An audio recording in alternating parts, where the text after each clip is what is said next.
Oi pessoal, tudo bem? Chegamos hoje no nosso encerramento aqui do nosso curso Introdução às 7 Igrejas da Ásia, Apocalipse 2 e 3.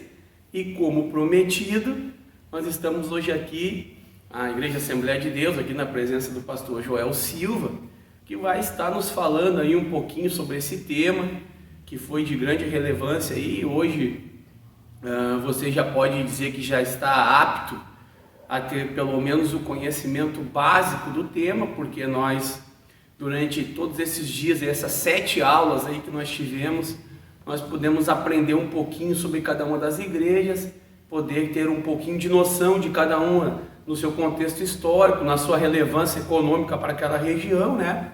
E principalmente na parte teológica ali sobre de como Jesus se apresentou e qual foram as repreensões ou os elogios que Jesus fez e também os aconselhamentos que Jesus, que o apóstolo João então designou a cada um dos anjos daquelas igrejas ali, tá?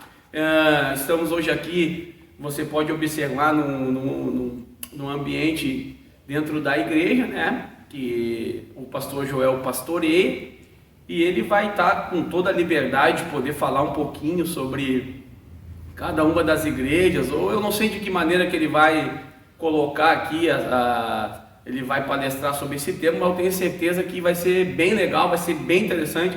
Hoje vai ser a finalização do nosso curso, nosso encerramento, e também, pessoal, pode ter certeza, como eu tenho dito em todos os cursos, todas as aulas, tudo se tem uma aplicação pessoal, e eu tenho certeza que nessa aula de hoje mais ainda, porque tem aqui uma liderança cristã, uma liderança eclesiástica, né, dentro da cidade, Sapucaí do Sul, aqui na sua congregação, onde ele zela por trazer estudos, principalmente em relação ao livro de Apocalipse, e por isso essa importância hoje de se ouvir aquilo que o pastor Joel tem para falar. Eu tenho certeza que vai ser bem gratificante, vai ser bem importante, vai nos abrir ainda mais o nosso entendimento daquilo que a gente já aprendeu, porque se você está nessa 8ª aula, significa que você seguiu todas as aulas, que você aprendeu cada uma das igrejas, que você fez as suas anotações e que eu tenho certeza você vai compartilhar esse conhecimento com outras pessoas,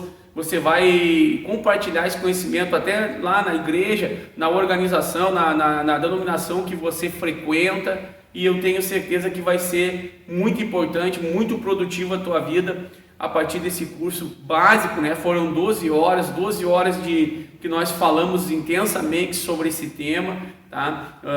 Lógico que nessas 12 horas a gente falou somente de forma introdutória, porque se nós fôssemos avançar em cada uma das igrejas, nós íamos levar bem mais tempo que isso, mas essas 12 horas serviram para você ter um conhecimento já básico do assunto, capaz de fazer com que você abra o seu entendimento e possa buscar mais recursos, se aprofundar um pouco mais nesse tema.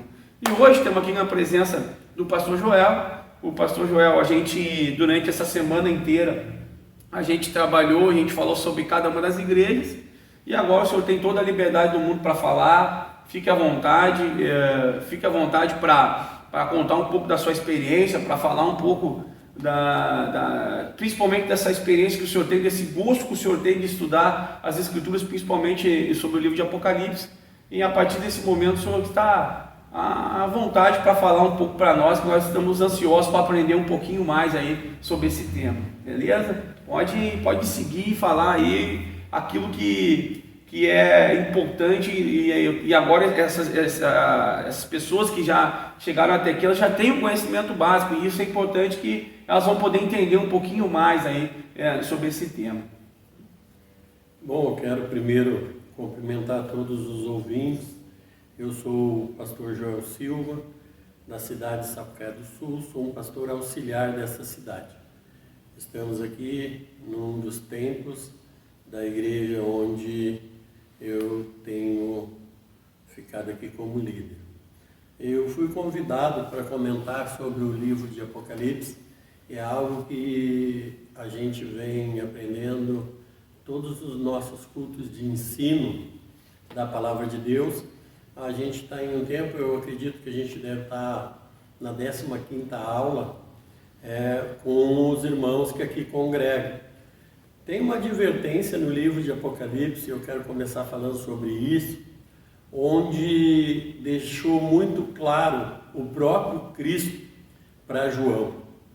Todos sabem, eu penso, que João ele estava na ilha de Patmos quando ele foi elevado ao céu, e ali ele teve talvez a maior incumbência do seu ministério, porque foi passado para ele o livro de Apocalipse, que significa o livro de revelação, mas também foi dada uma ordem para que todos nós que seguimos a Cristo, que acreditamos que Cristo veio a este mundo para morrer por cada um de nós, e através desse sacrifício nós fomos libertos do pecado, diz assim: não seles o livro desta lei. Então, olha só a responsabilidade de nós como pastores, obreiros, que pregam a palavra de Deus, porque foi nos dado uma ordem, não foi nos dado um conselho, foi uma ordem para que nós pregássemos o livro de Apocalipse. Embora o evangelista Rodrigo, que está em conclusão desse curso maravilhoso, ele já tenha passado sobre cada uma das cartas que foi escrita à igreja. E eu quero falar um pouquinho, não sei se vou falar de todas elas, tudo vai depender do tempo, mas eu quero falar de algo que poucos percebem na escrita das 7 cartas. Nós vimos que cada uma delas tem um conselho diferente, tem uma repreensão diferente, ou um elogio diferente, mas todas elas são igualzinhas quando diz: ao anjo da igreja escreve. Todas as 7 cartas iniciam assim. E aí eu vejo o cuidado de Deus para nós percebermos o quanto Deus é detalhista. Verdade. Que Ele não mandou João ir em cada uma das igrejas e profetizar e dizer o que estava acontecendo. Não. Deus, ele prima pela hierarquia. E ele diz: João, tu faz essas cartas que eu vou te dizer como devem ser escritas, e entrega não para a igreja, escreve e entrega ao pastor, ao anjo da igreja. Então vejam, os senhores ouvintes, a responsabilidade de um pastor, que muitas vezes precisa trazer conselhos duros, ou quem sabe advertir, para que não venhamos sair do foco que nos foi designado pelo próprio Cristo. Por isso, depois de falar sobre essa primazia de Deus, de respeitar as hierarquias, e primeiro falar ao pastor, e o pastor falar às igrejas, eu quero falar um pouquinho de uma carta que é muito me chama a atenção, que é a carta que está no livro de Apocalipse, no capítulo de número 2, e começa no primeiro versículo, a carta à igreja de Éfeso. Nós vimos aqui que esta igreja, ela recebe alguns elogios, e Jesus, ele vê todas as coisas, e aqui fica muito claro. Ele diz que ele sabe as obras, ele sabe o trabalho, ele sabe também da paciência que essa igreja tem, esperando que a obra na vida de cada um de remissão do pecado seja completado. E isso é muito importante. Então ele diz: eu tenho visto a tua paciência e que não podes sofrer os maus, ou seja, tu não tolera a maldade, ou seja, tu não toleras o pecado. E é isso que Cristo vem elogiando esta igreja, a primeira carta, e ele vem dizendo isso. Ele diz que tu foi colocado à prova daqueles que se dizem apóstolos, ou aqueles que se dizem cristãos, e que estão nos nossos meios, mas tu os achou mentirosos. E eu vejo aqui o significado disso. Ninguém, nenhum pastor foi lá e afrontou essas pessoas, porque a nossa guerra não é contra a carne ou contra o sangue, mas ela não deixou de pregar a verdade, mesmo sabendo que tinha pessoas dentro da igreja que não seguiam a Cristo. Por isso Cristo deixou um conselho, e ele diz que o trigo e o joio vão crescer juntos. Não arranque o joio.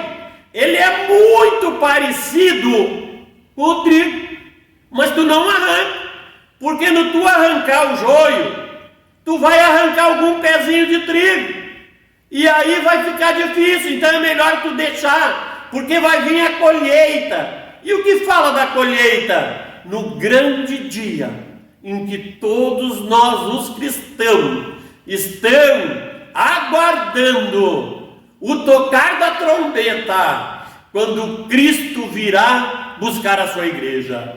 Então o trigo, aqueles que são morada do Espírito Santo de Deus, vão ouvir o toque.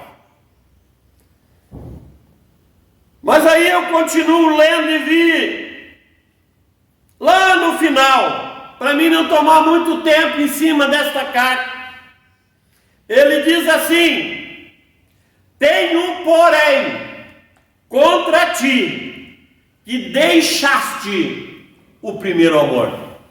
E eu quero falar um pouquinho sobre este primeiro amor, porque nós estamos vivendo um tempo que o amor foi confundido, e parece que tudo ficou em nome do amor, e hoje nós parece que não sabemos mais o que é o amor, porque temos passando a mão em cima do pecado em nome do amor.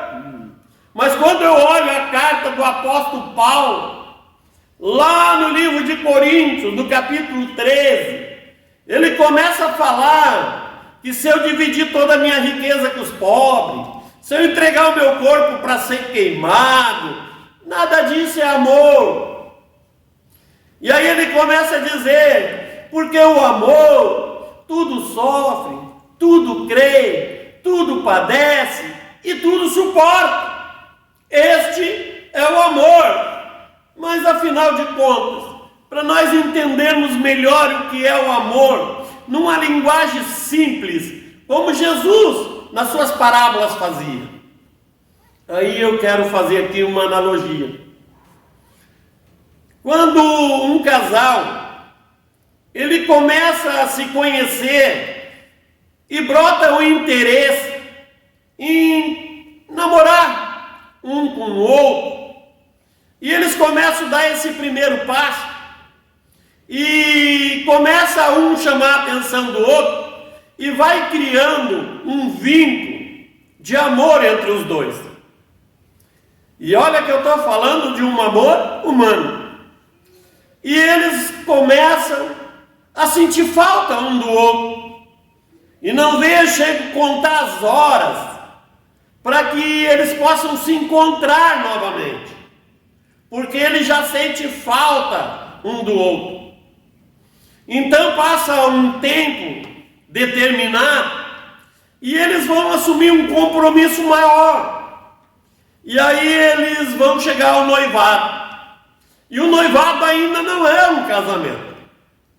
O noivado é um compromisso público que diz a todos que eles têm o interesse de casar um com o outro.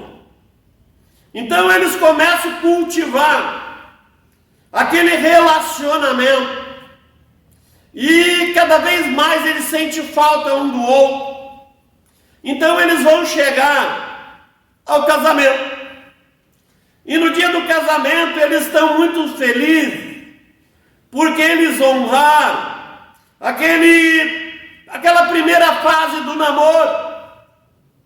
E depois a segunda fase do noivado. Aqui eu quero abrir um parênteses. Irmãos, a Bíblia diz que Cristo é o noivo e que a igreja é a noiva.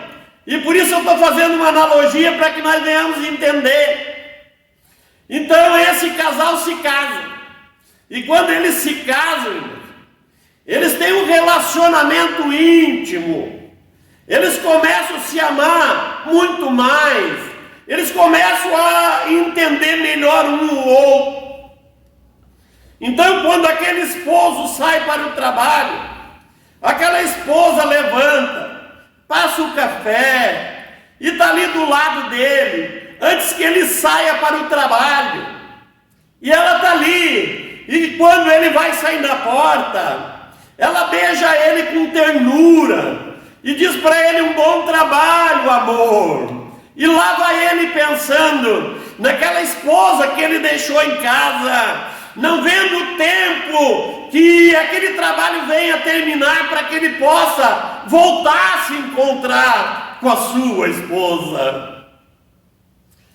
E aí quando passa o tempo, ele volta para casa, e quando ele chega em casa, lá está aquela esposa, mais uma vez, dedicada, arrumou a casa, fez a alimentação que ele gostava, trata ele com todo carinho, e ele da mesma forma, ele abraça, ele a tem nos braços, ele diz que ama ela, ele diz que passou trabalhando pensando nela.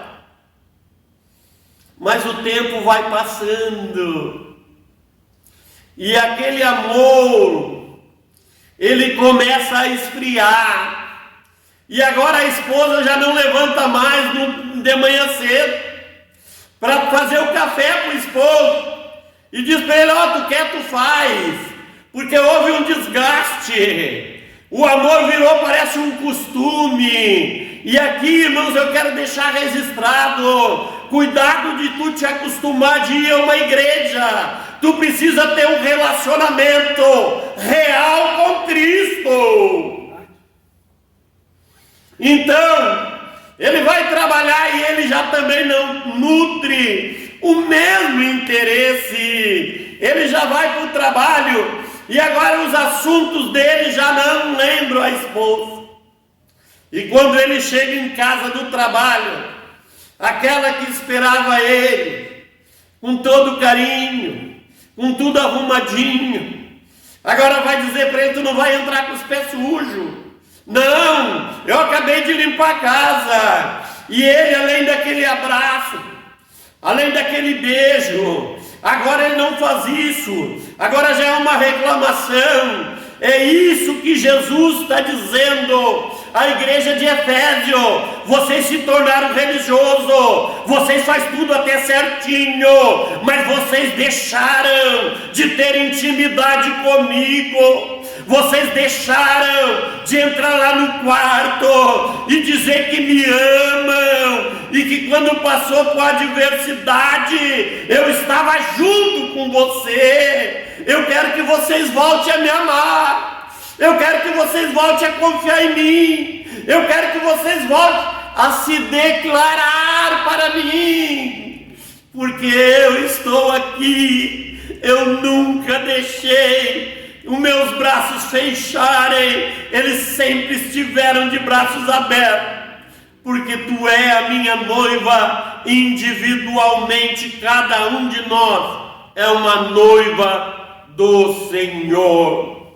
Por isso a carta à igreja de Efésios, ela traz algo muito profundo. Ela visa todos os cristãos deste tempo, para que nós não venhamos esquecer do primeiro amor. E é o primeiro amor que eu ilustrei através de um casal, é de Cristo comigo e com você. Por isso eu quero deixar sobre essa igreja esta mensagem de reflexão a cada um de nós.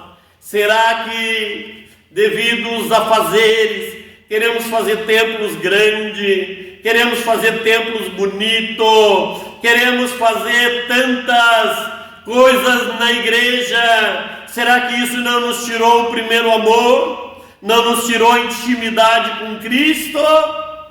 Eu quero deixar, evangelista Rodrigo, esta palavra de reflexão à igreja de Efésio, que ficou registrado, mas que vale para nós, para os dias atuais. Quando eu continuo olhando, irmão, eu vejo a segunda carta à igreja de Esmirna. Esta igreja, irmãos, muitos gostariam de ser ela, não sei se passa. Essa e a que nós vamos chegar mais lá adiante lá. Eles gostariam de ser ela. Eu só não sei se nós temos disposto a pagar o preço que esta igreja pagou. Esta igreja, irmãos, segundo os historiadores e alguns livros nos mostram, o pastor dela era Policarpo. Alguém, na aula que o Rodrigo falou, provavelmente ele tenha falado sobre isso. Policarpo era um dos discípulos de João, e ele está nessa igreja, e ele começa a dizer, isto diz a igreja, o último que foi morto e reviveu, o primeiro e o último. Ou seja, Jesus está se apresentando à igreja, que ele é o início e ele é o fim. Não tem meio. Ele é o início e o fim. Tudo é dele, porque foi ele que foi até a cruz, foi ele que verteu o seu sangue por cada um de nós. E ele começa a dizer, eu sei as tuas obras e as tuas tribulações e a pobreza. Ela é uma igreja simples, irmãos, para que eu venha ilustrar e nós entendemos. Ela é uma igreja de chão. Se nós trouxermos os templos de hoje, ela é uma igreja de pau a pique, como diz o gaúcho. É uma igreja de chão, uma igreja simples, onde seus membros, eles usam roupas simples, eles têm uma alimentação básica muito simples, e aí ele diz assim, que é pobre, mas aí ele faz entre parênteses, mas tu é rico. Irmãos, hoje nós temos preocupado com as riquezas terrenas e chegamos a dizer que se nós não prosperamos nessa terra é porque Deus não está com nós. Mas nesta carta aqui fica muito claro que a prosperidade terrena não tem nada a ver com a tua prosperidade espiritual. Quando eu olho o Salmo 73, eu vejo ali alguém falando, Senhor, eu estou vendo o rico prosperar, eu estou vendo o ímpio prosperar, eu estou vendo tudo isso. Em outras palavras, ele está dizendo, eu não consigo, eu tenho me esforçado, eu tenho procurado ter comunhão contigo, eu tenho procurado manter o primeiro amor, que nós já falamos, mas agora eu vejo eles prosperar e eu não. E aí quando vai terminar o salmo, Deus disse, parei só um pouquinho, deixa eu te mostrar o fim do ímpio e o fim do justo. Então eu quero deixar aqui uma palavra de ânimo para aquelas pessoas que estão nos ouvindo através desse vídeo. Eu quero deixar aqui que tu não te preocupe se nesta terra tu não tem muitos bens materiais. O que te aguarda está todo revelado nesse livro. É um céu de ruas de ouro. O mar é de cristal. Sabe o que isso quer nos dizer? Quer dizer que Deus é transparente. Com Deus não tem nada escondido. O céu é um lugar de glória, o céu é um lugar de descanso. No céu, tu vai ter um pavilhão. João 14 diz, Jesus, os discípulos ficam preocupados. Disse, agora Jesus, tu vai ir, nós vamos ficar sozinhos. Como vai ser isso? E Jesus disse, não se preocupa, não se turbe, não fique preocupado com isso, porque eu vou preparar-vos lugar, porque onde eu estou, eu quero que vocês estejam junto comigo. Por isso, hoje, através deste vídeo, eu quero dizer para cada um que vai estar ouvindo esse vídeo, não te preocupe com aquilo que tu possui na terra. Talvez tu não tenha nem mesmo uma casinha simples. Talvez tu dependa de pagar o teu aluguel. Ou quem sabe a tua casinha até não resguarda totalmente dos intempéries do tempo. Mas isso não faz tu te afastar do Senhor. Porque Ele disse, mas tu é rico, porque a casa que te aguarda, esta não tem defeito, porque ela não foi feita por mãos humanas. E Ele continua dizendo, eu também tenho visto a blasfêmias dos judeus, e não são sinagogas de Satanás. Ai, irmãos, olha o perigo quando nós tiramos o alicerce da igreja. Jesus chegou a dizer através do apóstolo Paulo, se alguém colocar outro alicerce que não seja Cristo, que seja anátema. E anátema quer dizer, sabe o quê? Maldito. Que seja maldito.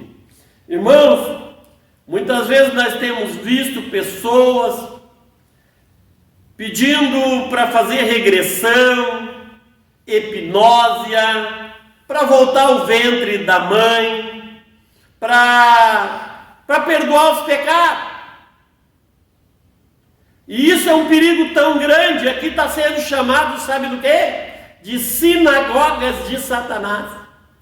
Pessoas que muitas vezes fazem isso até para perdoar a Deus. Irmãos, que loucura é essa? Como assim perdoar a Deus? Foi Ele que nos fez, Ele que nos garante vitória. E agora esta igreja, ela não tolera isso, ela não permite esses encontros, esses pré-encontros, ou esses pós-encontros, ela não permite. Ela diz, não, para nós basta Cristo, basta nós entregar nossa vida para Jesus, que Ele é o início e Ele é o fim, não tem meio, não precisa nada nesse meio para nós adquirirmos a nossa salvação. Então, ficou aqui, não temas das coisas que há de padecer. Olha só, aqui Cristo, Ele vai usar também um versículo dizendo assim, no mundo tereis aflição, mas tem de bom ânimo, porque eu venci o mundo. Palavras de Cristo. Ele está dizendo, vocês também vão passar por aflição, vocês vão passar por tribulação, eles vão lançar alguns de vocês em prisão, mas ser fiel até a morte. Sabe por quê?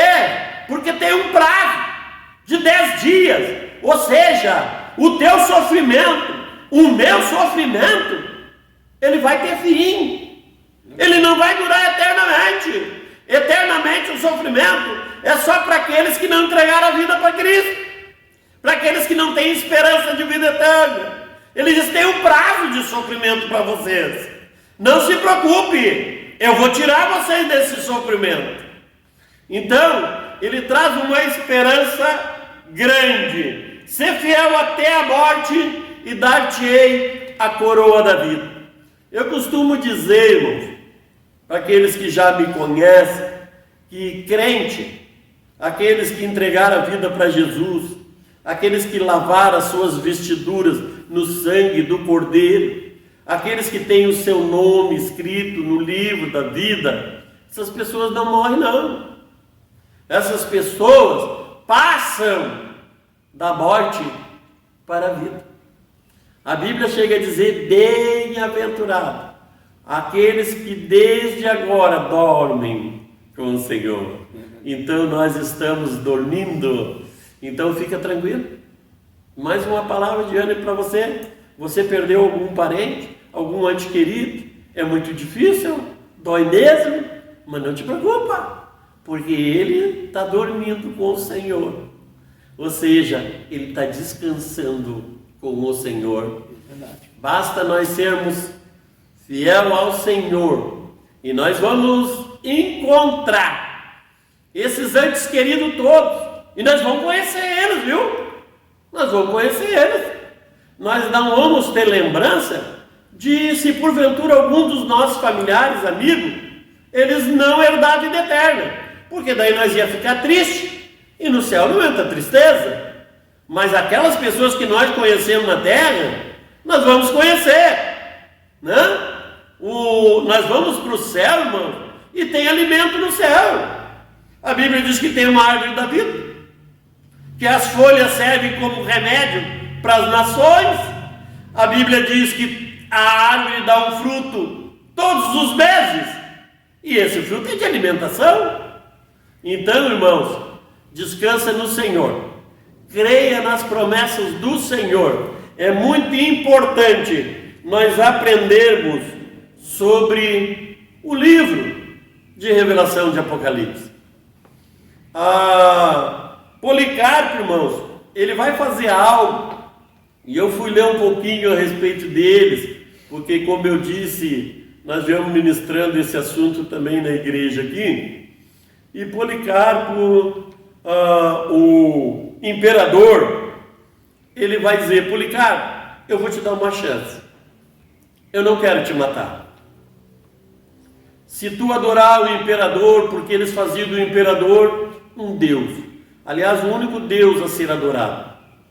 Mas essa igreja de Policarpo, onde tinha esse anjo, esse pastor, ela não se dobrou a essas coisas, porque ela sabia que só a Deus adorarás e só a Ele prestarás culto.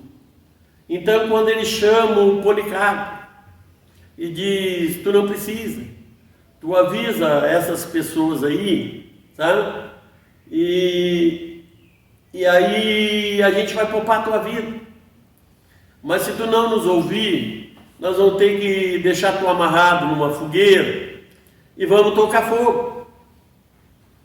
E Policarpo, irmãos, com uma fé genuína, com uma esperança, que sabe, sem nenhuma dúvida no coração, que o que nos aguarda nem sequer desceu o coração do homem, que é este céu que está sendo falado hoje aqui.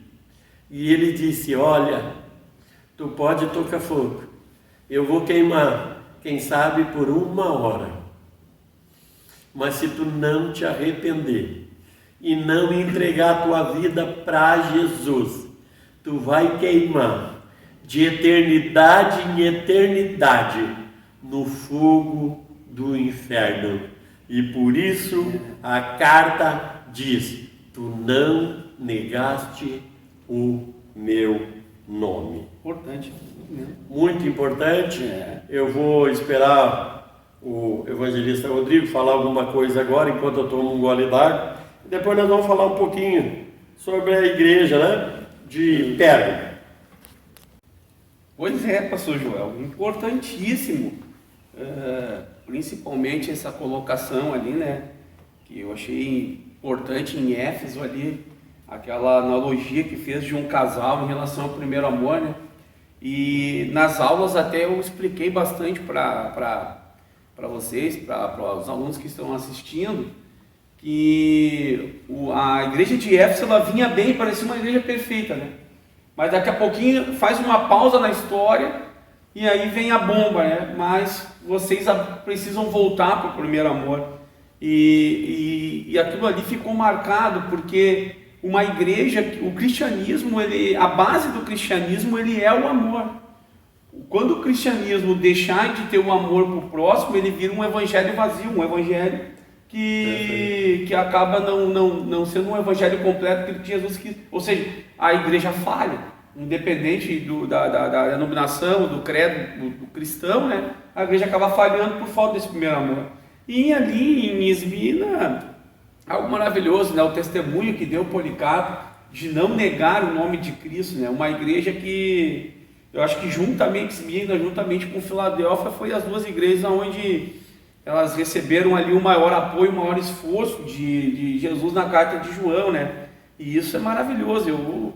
Eu confesso, eu tenho certeza que você que está assistindo aí deve estar gostando muito aquilo que o pastor Joel está falando, porque são realidades, pessoal. Hoje a palestra aqui, essa ministração que o pastor Joel está fazendo, ela é diferente da nossa aula. Nossa aula é algo mais técnico, é algo mais literal, para que a gente aprenda um pouco da história.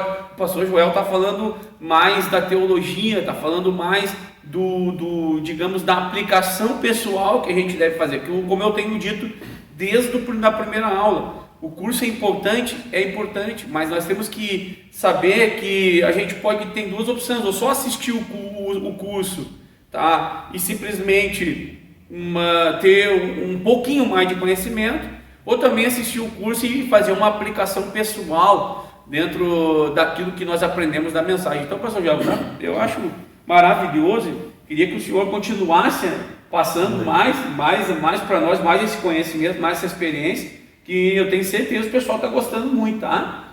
Amém.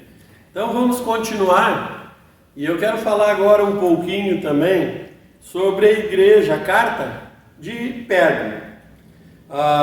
Ele diz: isso diz aquele que tem a espada aguda de 2 fios: eu sei as tuas obras e onde habitas, que és onde está o trono de Satanás, e retens o meu nome e não negaste a minha fé, ainda nos dias de Antipas.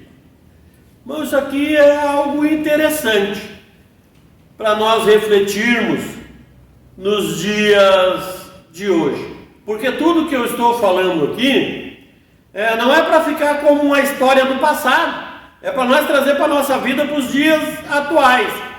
E aí começa a carta dizendo: eu sei onde tu habitas, que é onde habita Satanás. Tem muitas pessoas que costumam trocar de igreja para lá e para cá, porque diz: eu não me adaptei ali não está muito legal, eu vou para lá porque lá são mais santos, eu vou para lá porque lá tem alguns costumes diferentes. E aqui a carta deixa bem claro: quando tu quer ser fiel ao Senhor, quando tu quer ser santificado, não importa o lugar que tu está, aonde tu está é que tu precisa fazer a diferença. Verdade. É onde tu está. Aí nós vimos, irmãos, o grande acontecimento que aconteceu, sabe aonde? No céu. Olha só onde aconteceu o pecado capital. Não foi no Jardim do Éden, não. Foi no céu. Como isso aconteceu, não sei. Isso ainda vai nos ser revelado. Mas a Bíblia diz que Lúcifer, que não quer dizer diabo, quer dizer anjo de luz, ele se rebelou no céu, no lugar santo, e lá ele quis ser mais que Deus. Ele disse: eu vou construir um trono acima do trono de Deus. E a soberba dele fez com que ele caísse, e ele foi lançado na terra. Agora Cristo está dizendo que ele é o que tem a espada de 2 gumes. E aqui de novo está sendo feita uma analogia. Tinha um exército, havia as guerras. Quem olha a história para poder entender o que quer dizer o livro de Apocalipse, tinha só um exército na época, que era dos filisteus, que eles tinham arma de ferro. Os outros exércitos não tinham arma de ferro.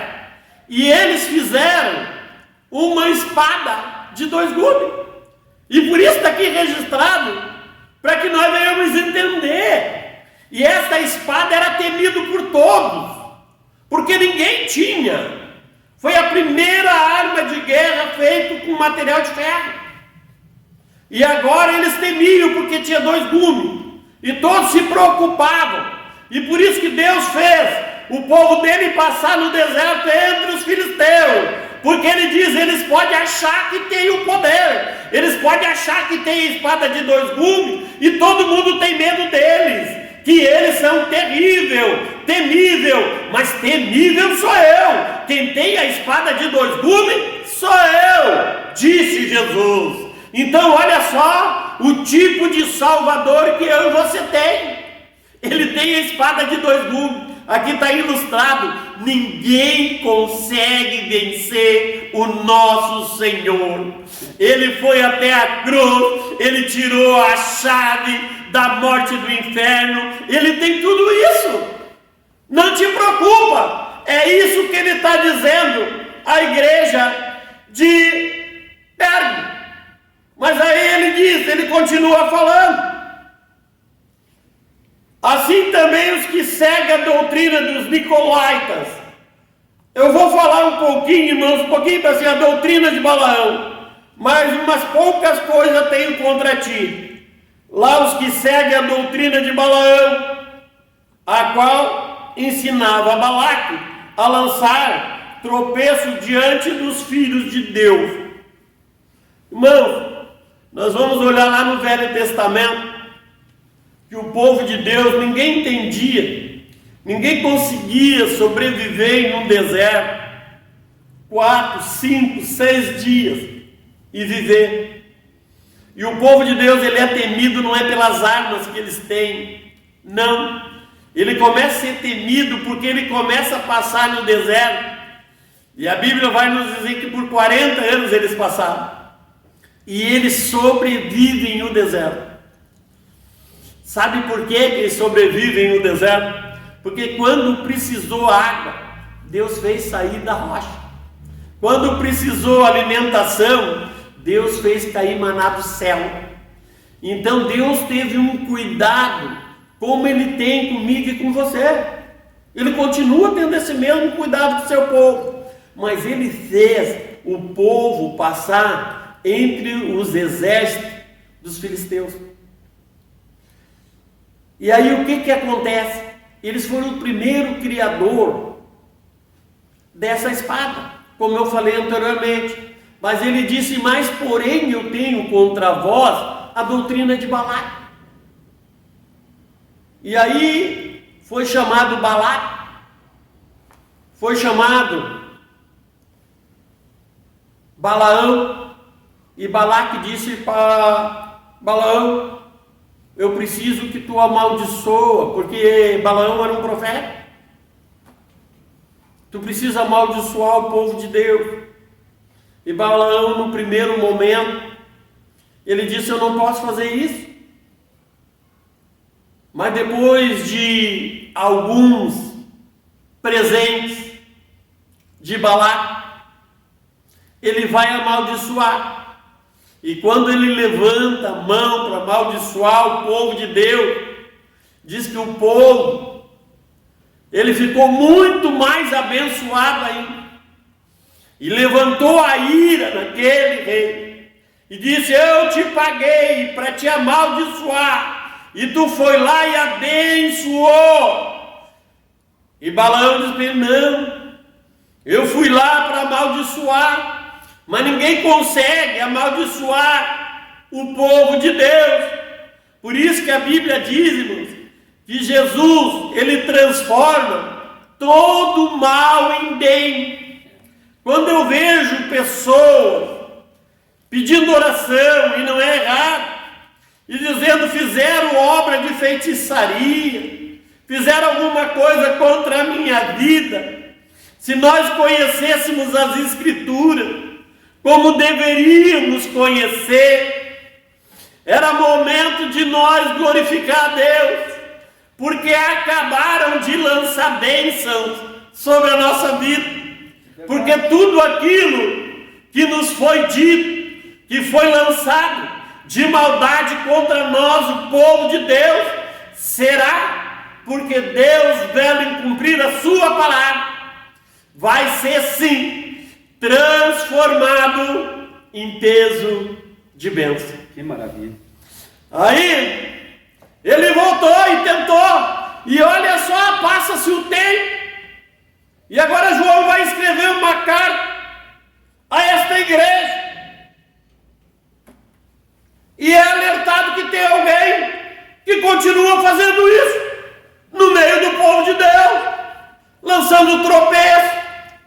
E eu lembro do conselho de Balaão, onde ele pediu para colocar algumas pessoas com uma roupa um pouco menor, para que chamasse atenção, para que o pecado entrasse. Muitas coisas têm entrado dentro das igrejas do Senhor, e são doutrinas de Balaão, para tirar a atenção do foco. O foco é Cristo, a igreja é de Cristo, Ele é o nosso noivo, é Ele que nós esperamos, a Ele toda honra e toda glória. E ficou esse alerta à igreja de Pérgamo. Quando chegamos agora, irmão, a quarta carta, a igreja de Tiatira, de novo, ao anjo da igreja escreve: quem tem os olhos como chama de fogo e os pés semelhante ao latão reluzente, eu conheço as tuas obras, e o teu amor e o teu serviço, e a tua fé, e a tua paciência, e as tuas últimas obras, que são mais do que as primeiras.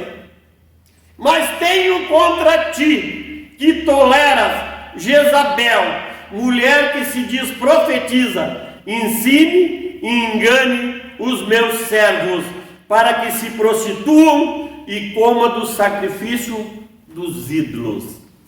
Deixa eu falar um pouquinho, para nós termos um tempo maior para as próximas cartas.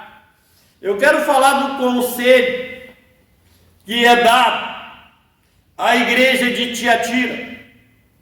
E ele disse: eu tenho porém contra vós que vocês toleram Jezabel. Quem é Jezabel?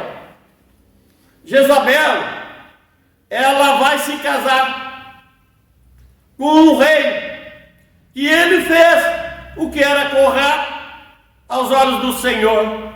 Mas quando ele pega essa mulher e ele coloca ao lado dele como rainha, ela começa a desvirtuar, e ela volta aos cultos a Baal.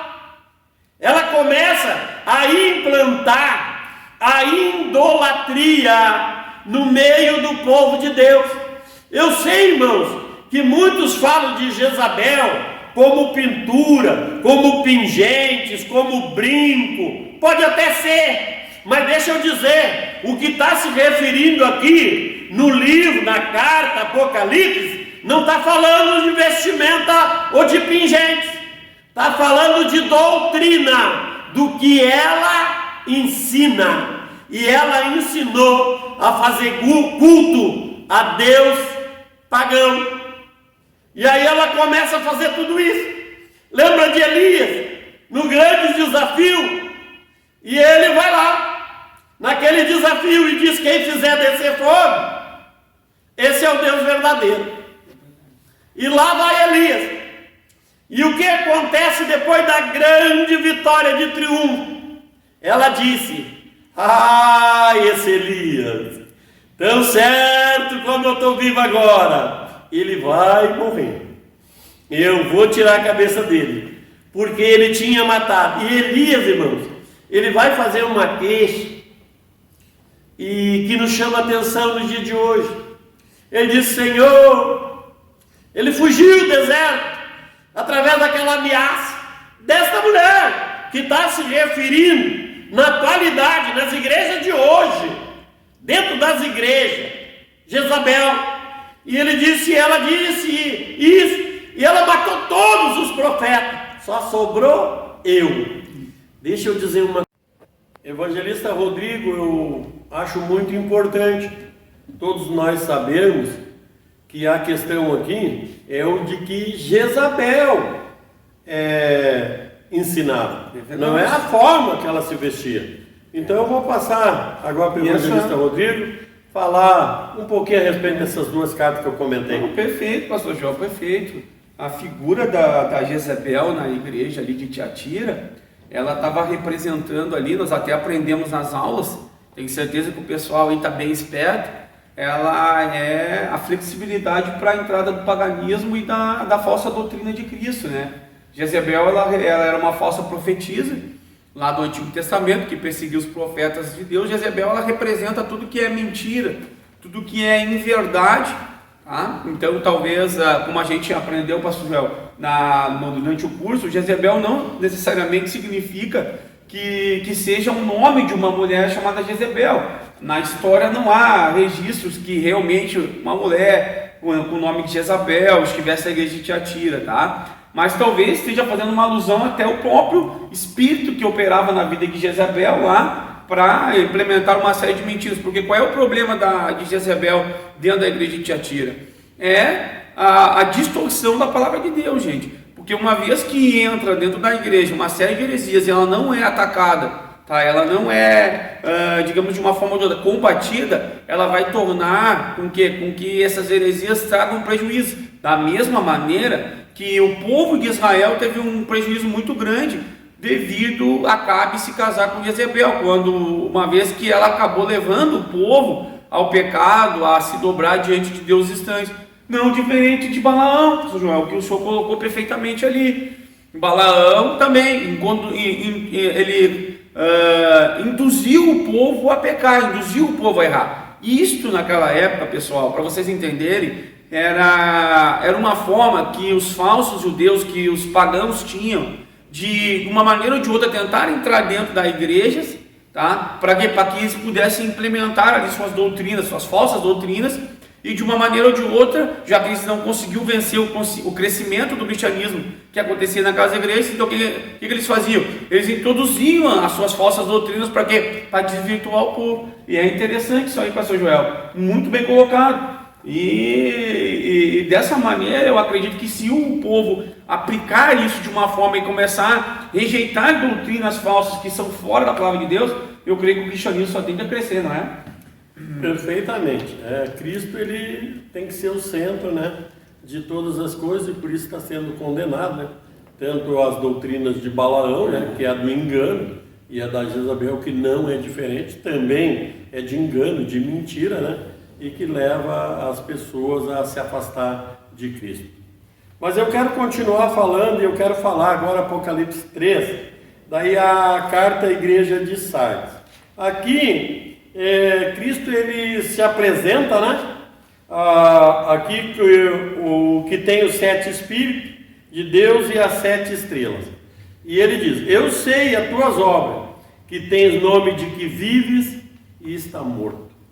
Imagina o tamanho da repreensão que vai sofrer a igreja de Sardes.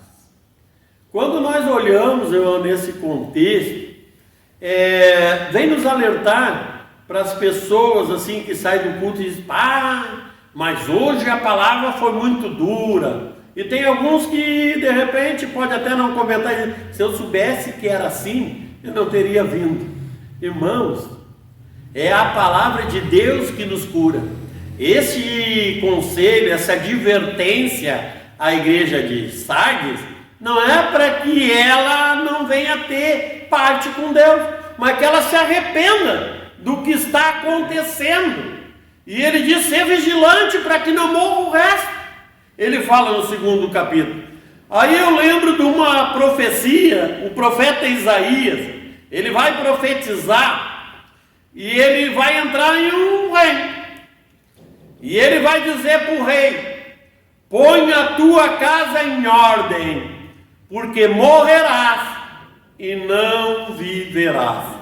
Imagine, irmãos, nos dias atuais de hoje, você, receber uma profecia assim. Primeiro que nós ia rejeitar e dizer que não é de Deus, porque Deus é amor. Mas nós já aprendemos o que é o amor. Mas essa profecia é porque Deus, Ele não quer que nenhum de nós se perca. Então ele nos alerta a voltar ao caminho de retidão. E aí está sendo alertada a igreja de Sardes da mesma forma.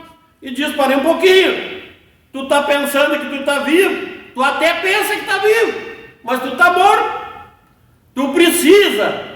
E o que reavive, irmãos, não é os congressos, não é os movimentos. O que aviva, e a Bíblia diz, é a palavra de Deus. Porque a palavra de Deus, ela é viva e eficaz. E quando nós comecemos a pregar ela, sem rodeio, direto ao ponto, então nós temos chance do Espírito Santo de Deus convencer do pecado, da justiça e do juízo. Nós, pastores, pregadores, nós temos a incumbência de pregar a palavra de Deus e não de convencer ninguém. Esta é do nosso querido e amado Espírito Santo de Deus. Mas aí tem algo que me chama a atenção nessa carta. Eu vou ficar pouco nela, mas tem algo que me chama a atenção nessa carta, que diz que tem poucos, tem uns poucos que não se contaminaram, que não se contaminaram, não contaminaram suas vestes. Comigo andarão de branco. Sabe o que Cristo está dizendo? Quando alguém ganhava, eu acredito que o evangelista Rodrigo falou nas suas aulas, quando alguém ganhava uma veste branca para desfilar, normalmente isso era porque era um escravo e aqui não tinha cor. Quando alguém não podia pagar uma dívida, era levada toda a família como escravo. Mas se tivesse o perdão da dívida, eles vestiam esta pessoa de branco e ela desfilava por onde ela andava, para que todos soubessem que foi tirada dela toda a culpa. Por isso que não importa o tamanho dos nossos pecados, se nós confessarmos ao nosso advogado fiel, ele vai fazer nós andar de branco e dizer: eu redimi, eu perdoei os pecados dele. Aí tem uma sétima carta. Estamos indo para um final. Olha aí. Filadélfia. Quem não gostaria? Qual a denominação hoje que não gostaria de ser a Filadélfia? Tem umas que até dizem que são. Porque a Filadélfia, irmãos, ela não vai receber nenhuma repreensão. Esta igreja, ela é tida como uma igreja perfeita. Alguém que eu sei a tua obra, que diante de ti pus uma porta aberta e ninguém pode fechar. Jesus disse, irmãos, que Ele é a porta. Nessa igreja, eles dão primazia a Jesus. É uma igreja cristocêntrica. Toda honra, toda glória sempre vai para Cristo. Não tem nenhum cantor famoso, não tem nenhum pregador famoso. O famoso desta igreja chama-se Jesus de Nazaré. E por isso, então ela recebe muitos elogios quando é visto isso. E ele diz: ninguém pode fechar, porque eu sou a porta, Jesus está dizendo. E aí depois ele continua. Tem um ponto e uma vírgula. Tendo pouca força. Ele está dizendo para a igreja: vocês têm pouca força, mas guardarão a palavra e não negaste o meu nome. Verdade. A questão aqui não é força, não é a força humana, não é a força do poder, do dinheiro, não é a força do poder das riquezas, não é a força do poder humano. Diz, vocês têm pouca força, parece que vocês não estão sendo vistos.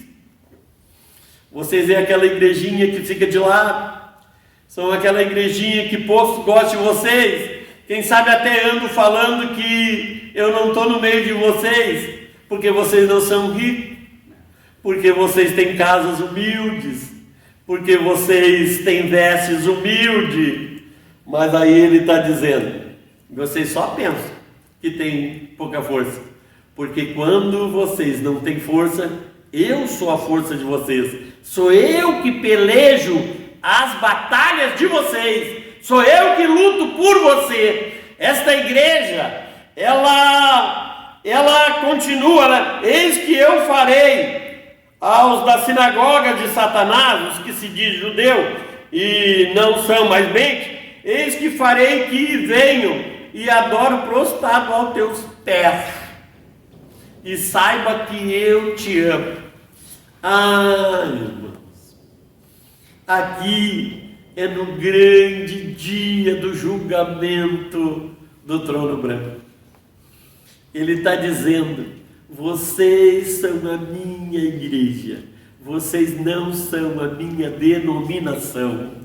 Vai sair um povo de cada uma denominação, e deste povo vai ter a minha igreja, e esta igreja, ela é a minha noiva.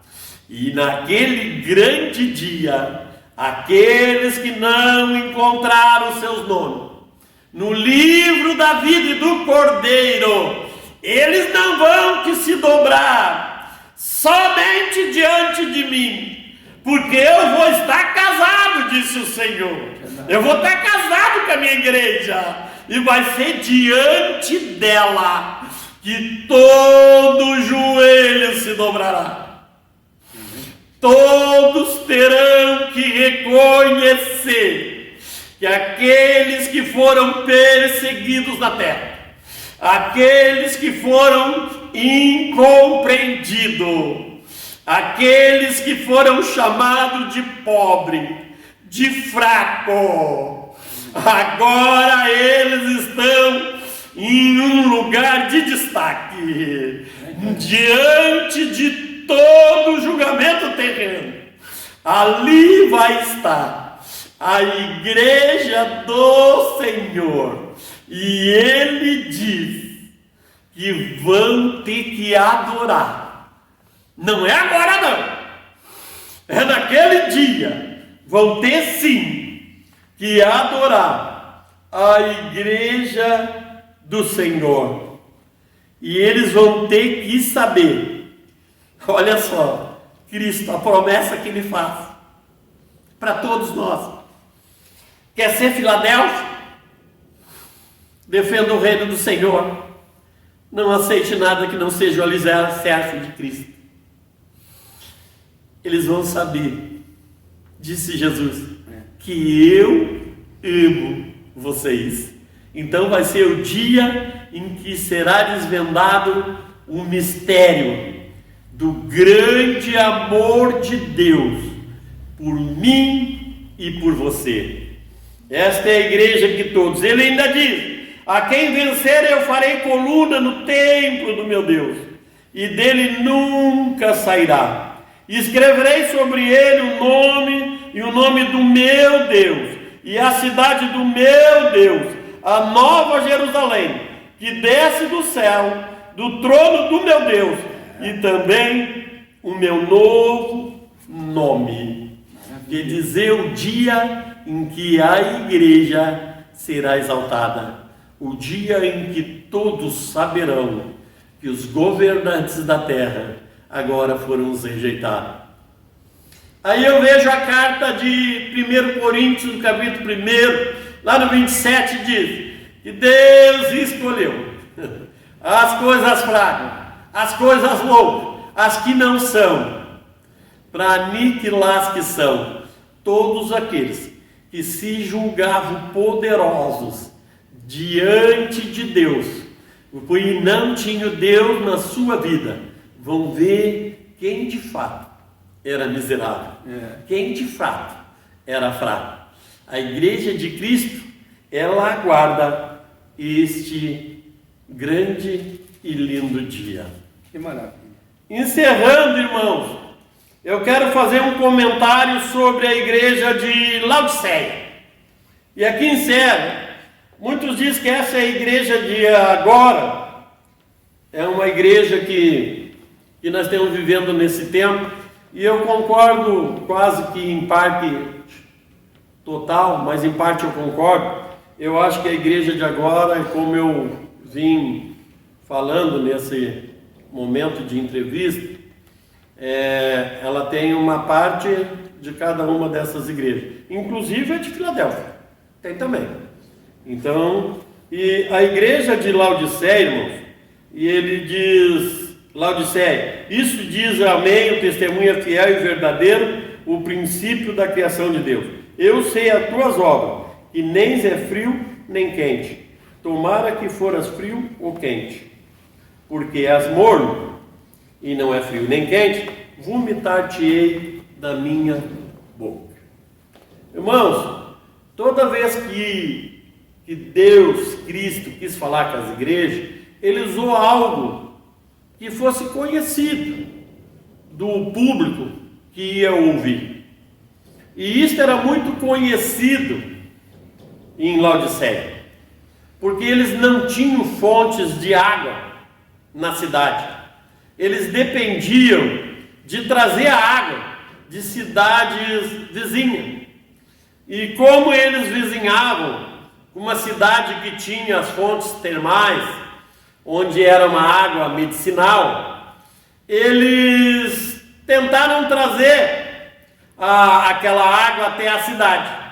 Só que aquela água quente e que servia para a cura de muitas pessoas, quando ela chegava em Laodiceia, ela chegava morna, e ela era muito carregada de sal, e ela se tornava uma água pesada, ela tinha salitre, a ponto, irmãos, que tem alguns vídeos que mostra como eles traziam essa água, e ali naquela valetinha que passava a água, que corria para Laodiceia, ela é totalmente branca, devido a esses sais que ficavam impregnados, enquanto aquela água corria.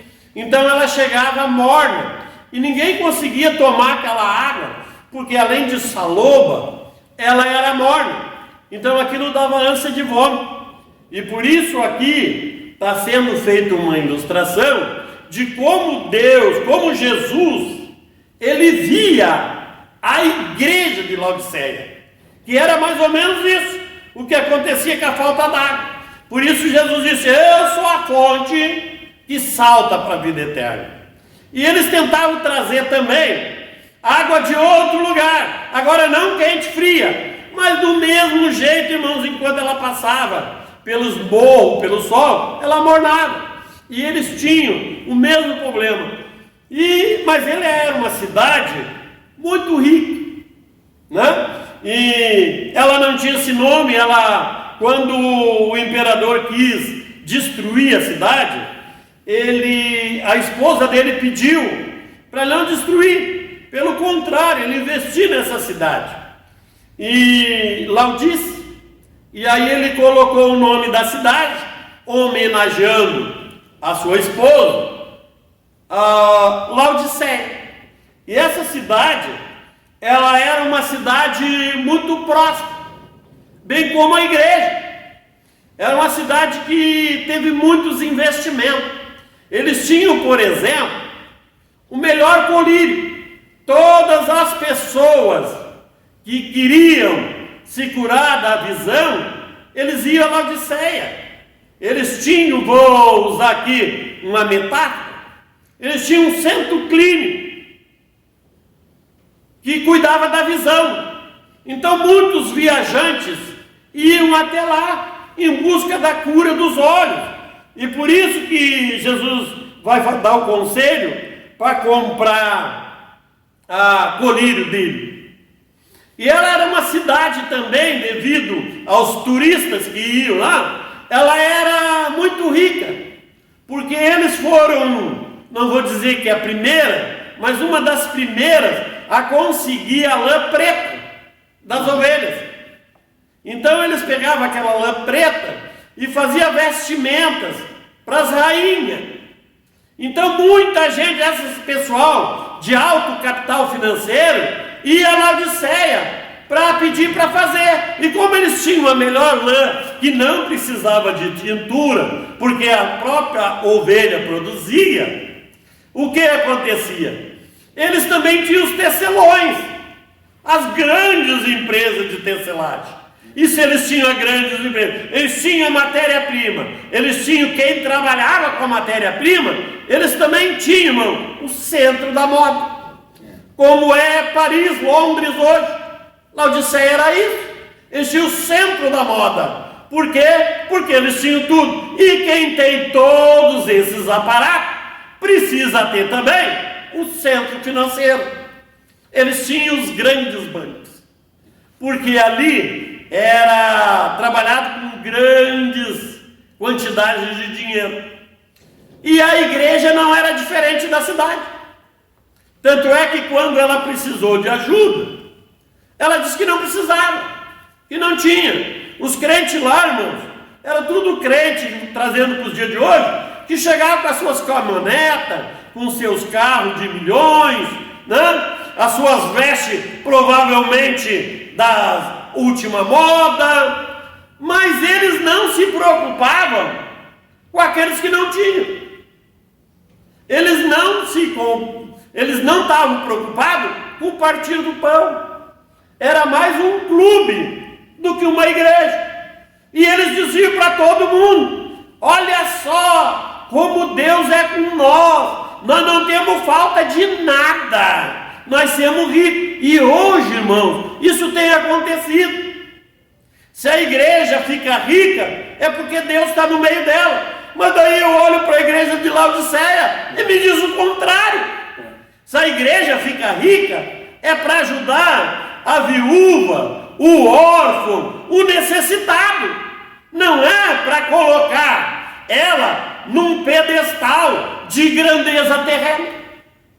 Por isso, esta igreja, ela diz, Jesus chega a dizer: eu tenho vontade de vomitar vocês da minha boca. Esta igreja, irmãos, hoje, ela continua no nosso meio.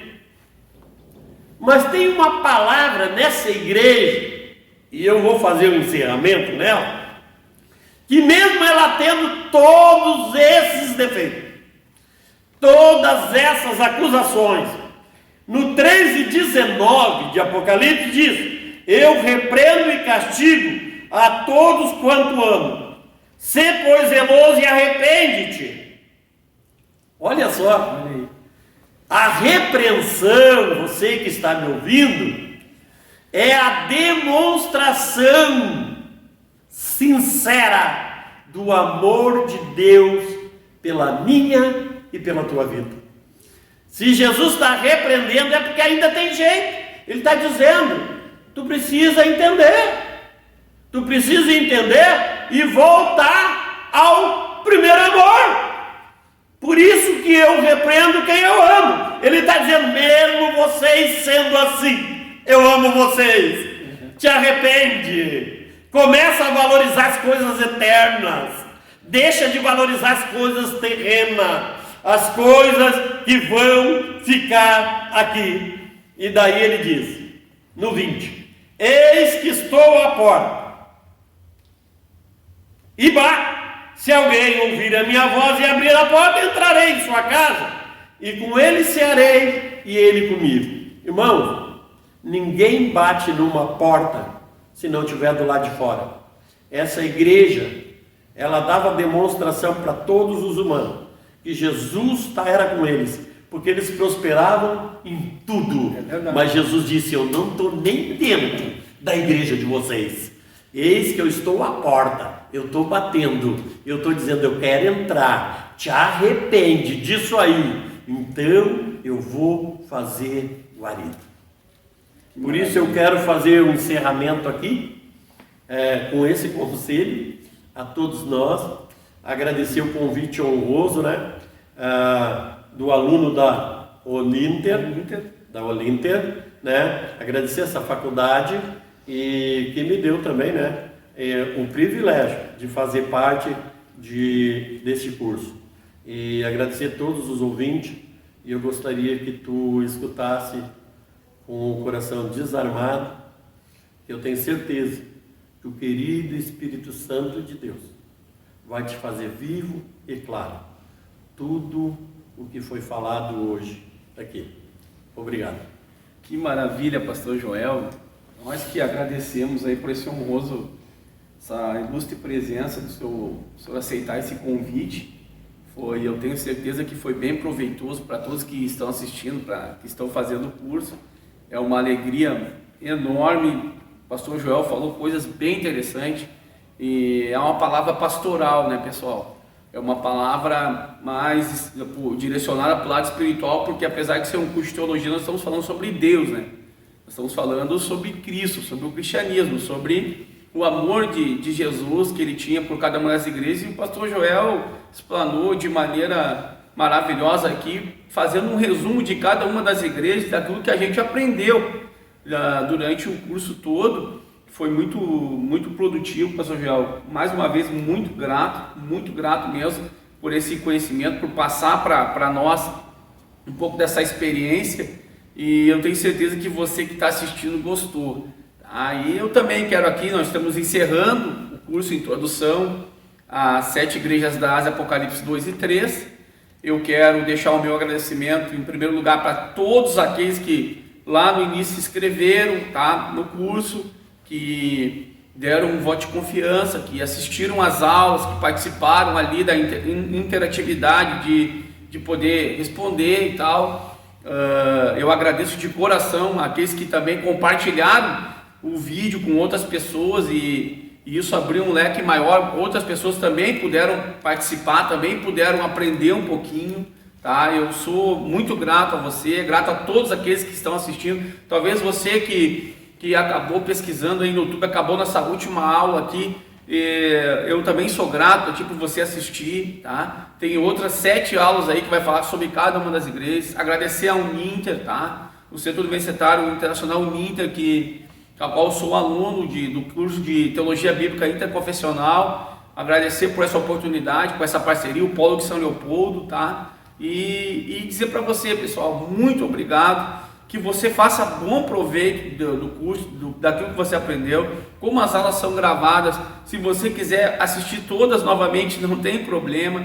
Isso que é o importante, ainda mais vivendo agora esse período aí de muitos que ainda estão em isolamento, pandemia, muitos estão em casa. Aproveite para assistir às aulas, tá? Aproveite para fazer suas anotações, para você extrair ali um conhecimento que talvez você ainda não tenha. Se você já tem, não tem problema, nunca é demais relembrar algumas coisas, tá? O curso é um curso básico, ele é 12 horas só. Eu tenho certeza que cada um pode reservar ali alguns minutos do dia para assistir a aula e faça conforme o seu tempo, tá? Não tem problema. E mais uma vez, pessoal, muito obrigado. Sou grato mesmo por vocês assistirem e se dedicarem. Muitas pessoas, pastor João, me mandaram WhatsApp, mensagens dizendo que fizeram anotações do curso, muito importante. Tenho certeza que também depois aqui dessa aula outras pessoas também vão fazer comentários aqui nisso que o pastor Joel trouxe, a palavra pastoral, né? E mesmo que você no momento aqui, o que menos importa é qual igreja ou qual religião você é, mas sim é transmitir a Cristo, tá, pessoal? Transmitir a Cristo e o amor de Cristo para todos nós. Eu quero deixar uma mensagem aqui final, mesmo que o mundo possa estar passando por uma grande tribulação, muitas pessoas estão sofrendo, muitas pessoas devido a tudo isso que nós estamos vendo aí. Mas eu quero dizer que Cristo nunca deixou de lembrar de nós por nem sequer um minuto, nem um segundo. Ele ainda continua sendo a solução para os nossos problemas, Ele ainda continua sendo o melhor amigo, Ele ainda continua sendo o nosso Salvador. Muito obrigado, gente. Tenham todos um ótimo dia, Que todos fiquem com Deus e muito obrigado por fazer o curso.